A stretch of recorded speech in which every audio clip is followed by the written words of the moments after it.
నన్ను బలపరచువాని అంటే సమస్తము చేయగలరు. యోవేలు పుస్తకం 3వ అధ్యాయము 10వ వచనము, బలహీనుడు బలవంతుడని అనుకోవాలట. నేను ఎప్పుడు నేను బలహీనురాన్ని, నా చేత కాదు, నా బ్రతికించే అని అనుకో. నువ్వు బలహీనంగా ఉన్నా నేను ప్రభు కొరకు సమస్తము చేయగలను అని ఒప్పుకోలు నువ్వు చేయాలి.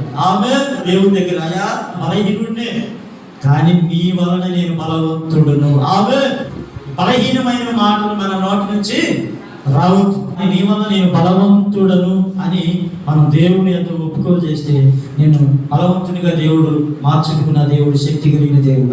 బలవంతులుగా మార్చబడుటకు రహస్యం ఏమిటంటే దేవుడు మనకు తోడై ఉంటే మన బలహీనమైన మనము బలవంతులుగా మార్చబడతాం. ఆమె యోసేపు ఎక్కడికి వెళ్ళినా, అతడు వెళ్ళిన ప్రతి చోట యెహోవా ఆయనకు తోడై ఉండెను గనుక ఆయన వర్ధిల్లుచూ వచ్చే ఒక దేశాన్ని పరిపాలించగలిగిన బలవంతుడుగా యోసేపు మార్చబడ్డాడంటే దేవుడు ఆయనకు తోడై ఉన్నాడు. ఆమె 3 సార్లు అబద్ధమాడి తనకు తాను చెప్పించుకొని ఊరి అరపులకు పారిపోయినోడే తలకిందులుగా సిలువేయబడి దేవుని కొరకు హతసాక్షిగా మార్చబడ్డాడు, బలవంతుడిగా మార్చబడ్డాడు. గిద్యోను గానుగు చాటున దాక్కొని గోధుమలను దుల్లగొట్టుచుండగా పరాక్రమము గల బలాఢ్యుడు అని పేరు పెట్టి పిలిచి బలవంతుడిగా మార్చాడు నా ప్రభు. ఆమె